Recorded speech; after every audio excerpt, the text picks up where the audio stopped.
Hey everyone, and welcome to Boston Autoblog. With a German auto manufacturers owning the luxury car segment, it's gotten to a point where people are rooting for something to come along to take on BMW, Audi, and Mercedes-Benz. A few years ago, it was the Alfa Romeo Giulia, and today, it's the all-new 2019 Genesis G70.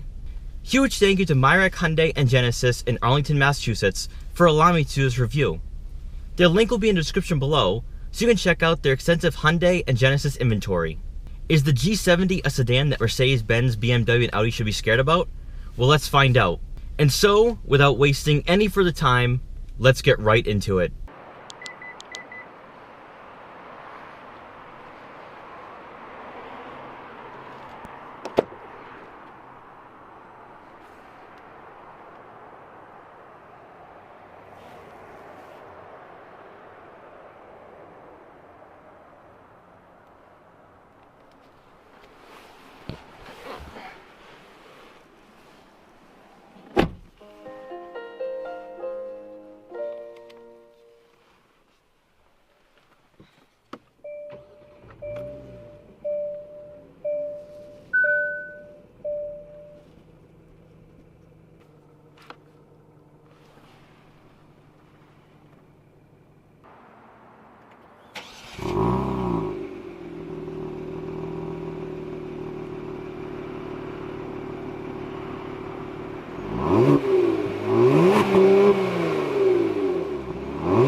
It's very rare during automotive trends to find a company going in the opposite direction. And yet here we are in the middle of the crossover SUV craze that a luxury car brand called Genesis is going upstream rather than being like everyone else. The anticipation and excitement for the 2019 Genesis G70 has been a breath of fresh air in an era of cookie-cutter vehicles. If a starting price tag of around $35,000 wasn't enough, a manual transmission being offered as an option with a turbocharged 2-liter 4-cylinder engine might get your attention. Just like the manual being phased out, the fact that it's paired with a 4-door sedan and optional rear-wheel drive makes the G70 almost an anomaly, as cars seem to be an endangered species heading into 2020. Many have already designated the G70 as being the legitimate threat to German luxury car dominance. However, we've said that many times before, and BMW, Audi, and Mercedes-Benz are still standing strong. It's very difficult to pin a specific vehicle as a challenger in a market that's remained the same over the last 20 years. Nevertheless, the Genesis G70 does raise questions about whether consumers are receiving fair value for the price when it comes to the BMW 3 Series, Audi A4, and Mercedes-Benz C-Class. Starting with the appearance, the G70 has a bold, sleek, and sporty design that's new and refreshing in a very stale luxury sedan segment. Today we're taking a look at the sport trim, which is going to add 19-inch alloy wheels, a dark chrome grille, copper headlight bezel accents, and dark tint headlight covers. At a price of $52,000, Genesis is offering both performance and luxury, and if there are people who still don't think Genesis is on par with the Germans, the perfectly balanced compromise between sports sedan and luxury car may sway consumers to a brand that's not mainstream.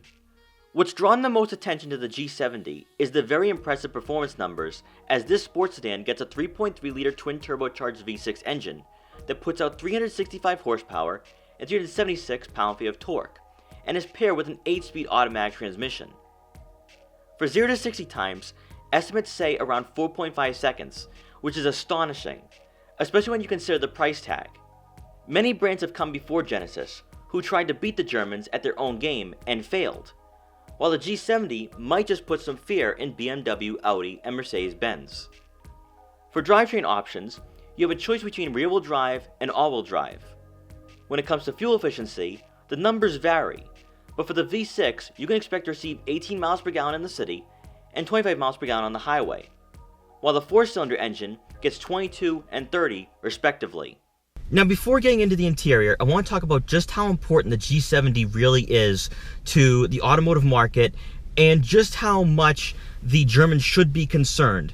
Now, a lot of people say this really does compare more to the Lexus and Infiniti, and they should be concerned, but I think the German auto manufacturers, they have finally met their match, and I'll say this because of pricing. The G70 starts just under $35,000. And when you take that in consideration, look at what you're going to get from BMW. You get stuck with a 320. Now, the engine you get in the base model G70 is a turbocharged 4-cylinder engine that gets 252 horsepower. You are not going to get that type of numbers in a BMW 320. And in fact, when you take a look at Audi and Mercedes-Benz, you're actually saving money on the base price. I don't even know if you can get into an Audi A4 at $35,000 brand new. Then the Mercedes-Benz C-Class, that starts at $41,000 brand new, or somewhere around that price range. And then when you start looking at the $41,000, $42,000, $43,000 for even a 328, an A4, or a Mercedes-Benz C-Class, now you're getting into the V6 territory with 365 horsepower. And I think that's where consumers are really gravitating towards the G70 right now. And in fact, the dealership just told me that they're selling more of these than they're getting in. That's just how much these cars are going to change the industry. And I think people want a fun car. They want something that's priced reasonably and that gets a lot of good performance numbers, is comfortable, luxurious. I think Genesis is onto something here. Now, we've hoped for years that a car would come along to take on the stale German luxury car market, whether it was the Jaguar XE or the Alfa Romeo Giulia or even the Maserati Ghibli, and they all fell short. I think Jaguar, it's just their marketing was kind of off. I don't think that they reached the consumers they wanted. And then when it comes to Alfa Romeo Giulia and the Maserati Ghibli, I think it was the cheap FCA parts that really turned people off. And the Alfa Romeo Giulia, despite being priced reasonably, just didn't have the luxury aspect to take on BMW, Audi, and Mercedes-Benz. But this car right here does. It's extremely comfortable, and in fact, when you put this car in a sport mode, the bolstering tightens, and it's like the car says, all right, let's have some fun, let's get into some trouble. And in fact, I've watched videos where this car gets sideways quite a lot on a track. So this car is actually going to be very, very fun for people, and I can see why car enthusiasts specifically really love this car. Inside, you're greeted by heated and ventilated power-adjustable Nappa leather front seats for both the driver and passenger. I found the bolstering to be very supportive and overall felt comfortable behind the wheel. In front of you is a digital information display in the center of the instrument panel. Using the dial mounted on the heated leather-wrapped steering wheel, you can change what you see and scroll through information. It's certainly not as thorough as what you'll find in other luxury sedans, so it's one thing to note if you're cross-shopping it against an A4 or the new C-Class, which comes with an optional full digital instrument panel. Moving over to the infotainment system, you'll get a touchscreen display that's actually very simple and easy to use. Resolution and graphics are high quality, and when adjusting the seat or climate control, it shows up on the screen, which is a minor luxury touch that will probably go unnoticed, but it does add a more premium feel. Below are quick access buttons that will lead you to your map and navigation menu, where you can set a destination or find a gas station, for example. Personally, I like that layout, as you can conveniently get back to your main menu without having to use a touchscreen. Overall, this infotainment system is very responsive, and you'll get Apple CarPlay and Android Auto compatibility, and of course, you'll get a navigation system. Just like with the instrument panel, you may find the German competitors to have a more refined and thorough infotainment system, but take into consideration the price point of the G70 and the driving aspect it offers. For your camera systems, you have a variety of angles to choose from when parking to go along with your backup and 360-degree overview cameras. I'm a big fan of the extra camera angles, especially side view, as it gives you more confidence when parallel parking, and obviously, you won't want to scrape your wheels when parking next to a curb. Moving down the center console, below the quick access buttons, is your dials and buttons for the dual zone climate control and heated and ventilated front seats, along with a button for your heated leather-wrapped steering wheel. You're going to find a wireless phone charging pad, along with a USB input and 12-volt outlet. Next to your gear shift lever, you'll find a dial for your drive mode selector, with 5 different drive modes including Smart, Eco, Comfort, Sport, and Custom, where you can personalize the driving experience the G70 will give you. For the center storage compartment, you have enough room for a smartphone, and there will be an additional USB input. Above is a moonroof, which lets in a lot of natural light. Overall up front, it's a very welcoming atmosphere for the driver. When looking at the price tag, the materials, comfort level, and quality is certainly what you'd expect. And just for the sake of comparison, I prefer this interior over the Alfa Romeo Giulia TI Sport I spent some time with earlier this year.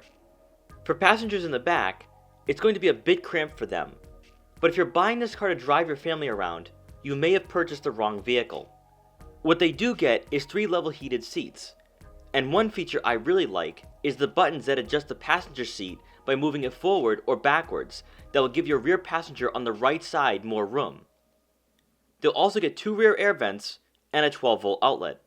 For rear cargo space, you'll get 10 cubic feet of cargo volume, which is enough for groceries and other items, such as my camera equipment.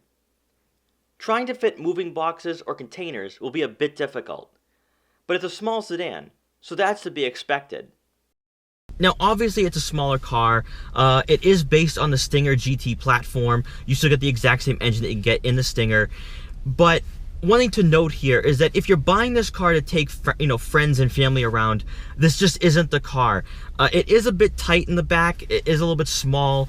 This car is really to have some fun on back roads, on the highway.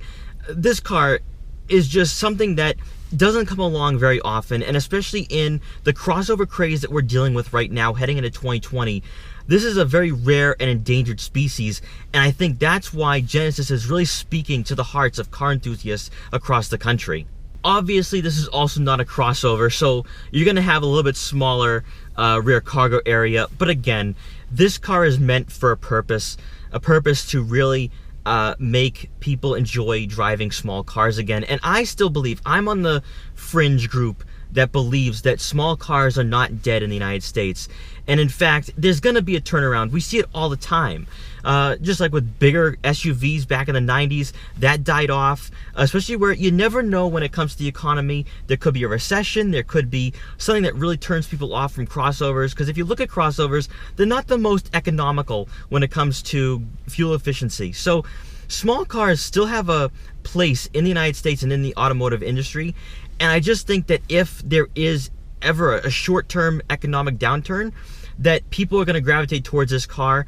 And I think long-term, the G70 actually has a very good chance of being successful. Whether the economy is good or bad, this car just speaks to a lot of people who are losing out on cars. Cars are dying out. Ford is getting rid of, all their sedans. Chevrolet's doing the exact same. So people are now having to go to other brands that are still offering sedans, and Genesis is the only brand right now that I can think of, other than maybe the Karma, which is the electric car, that has just sedans in their lineup. Everyone else has gone to crossovers. At least everyone has some form of a crossover in their lineup, where Genesis just has 3 sedans. And I think people are going to like Genesis. They're going to gravitate to Genesis because of that, because they're the last bastion of hope for anybody who wants a sedan rather than a crossover. Overall, the G70 has a lot going for it right now, whether it's the price tag, whether it's the horsepower numbers, or the fact it can get rear-wheel drive and a manual transmission. This really is the last stand for a smaller car that has a manual transmission or rear-wheel drive, because everyone's going to all-wheel drive, and of course, the Genesis has an all-wheel drive option for this car. So you can just see where the direction of the automotive world is in, but this is one last hurrah to that and saying, hey, we're not forgetting about you. Genesis is the brand if you want to have fun, you want to have enjoyment behind the wheel of a small car. Everyone else is going away from this, and we are the brand that's going to give you horsepower, performance, and luxury at a very reasonable price. Once again, I'd like to thank Mirak Hyundai for allowing me to film the 2019 Genesis G70. This review would not have been possible without Kiko, and I'll leave his contact information in the description below, so if you're interested in buying a new or used Hyundai or Genesis, he's your go-to guy when finding the right vehicle for you. I hope you enjoyed this review. Please like, comment, share, and subscribe for more, and I'll see you next time.